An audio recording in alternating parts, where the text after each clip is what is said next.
Bien écoutez, ma deuxième vidéo du jour, puisque j'en ai déjà fait une ce matin sur le harcèlement moral, le mépris du voisinage, des gens dans la rue qui se mettent à plusieurs mètres pour vous déstabiliser. Bien, vous savez, moi ça me déstabilise pas beaucoup. J'ai toujours appris à être bien dans ma tête et à dire aux gens, parce que je vais employer une certaine forme de vulgarité, s'ils veulent pas voir ma gueule, moi c'est pareil. Il y a des gens, je ne peux pas voir leur gueule non plus.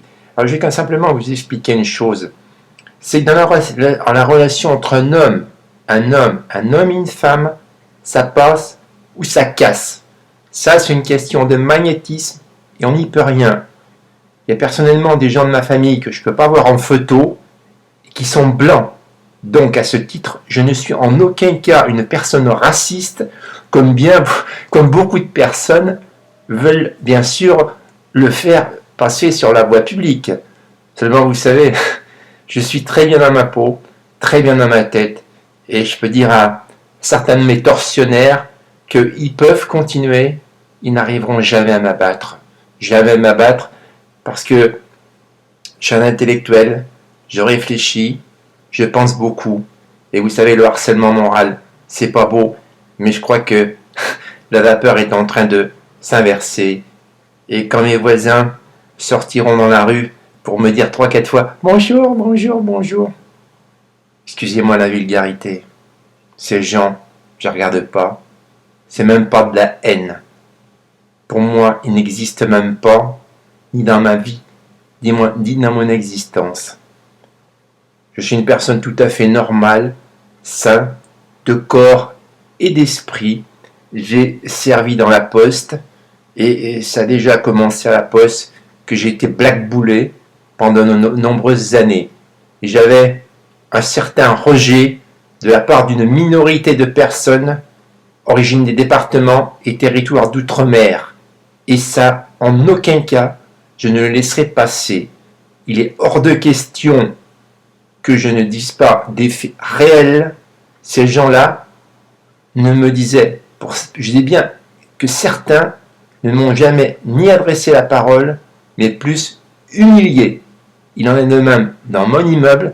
Alors à tous ces gens, je leur dis, vous savez, Jean-Jacques Gomet, il se porte très bien, bien dans ma tête, bien dans ma peau. Je suis pas comme certains, moi. Je bois pas, je fume pas, je me drogue pas. Ben oui, je suis un petit peu trop bien pour la société, parce que nous sommes dans une société qui est assez perverse et vicieuse. Mais vous savez, Jean-Jacques va très bien. Ben, si ça continue, je vais être obligé de publier des bulletins de santé tous les jours. Monsieur Gomet va très bien. Monsieur Gomet se porte à merveille. Et Monsieur Gomet est un homme qu'on peut aborder dans la rue. Monsieur Gomet aime bien qu'on dise bonjour.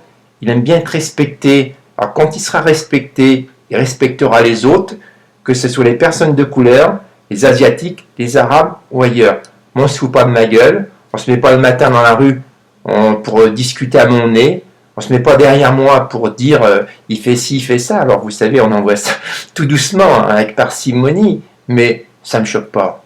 Pas du tout. Vous savez, je suis un orateur, un intellectuel, je suis probablement trop fort pour eux. C'est pour ça, vous savez, dans la vie, si vous êtes trop fort pour les gens, vous faites l'objet du rejet immédiat. Alors simplement, j'adresse à ces gens aucune parole, parce qu'ils ne le méritent pas. Parce que si ça faisait un mois, ça fait plus de 10 ans que ça dure, ça fait même 15-20 ans que ça dure. Alors vous savez, les services de police, de gendarmerie sont au courant. Et ces gens-là, vous savez, je sais que pour moi, j'ai des gens. Seulement ces gens, ils sont dans l'ombre. Ces gens, je ne saurais jamais qui c'est. Mais je sais qu'il y en a qui me soutiennent. Alors, mesdames, mesdemoiselles, messieurs, si je vous ai trop embêté, c'est parce que je vous laisse faire savoir à l'ensemble de la société qu'est-ce que c'est que le harcèlement moral. Je signale qu'à toutes fins utiles, qu'à France Télécom, il y a eu pratiquement 100 suicides et que pour l'instant, on n'a pas vraiment trouvé la façon perverse de certaines autorités pour déstabiliser les gens et pour les conduire directement soit se pendre, se suicider ou se jeter à l'eau ou se jeter sous le train. Alors, je terminerai, messieurs, mesdames, en vous souhaitant à tous et à toutes une bonne journée, une bonne soirée et en affichant un rire qui ne me quitte pas et qui ne me quittera jamais et qui ne m'a jamais quitté. Au revoir mesdames, mesdemoiselles et messieurs. Et j'espère que ce que je vous dis, que certains en prendront de la graine. Au revoir.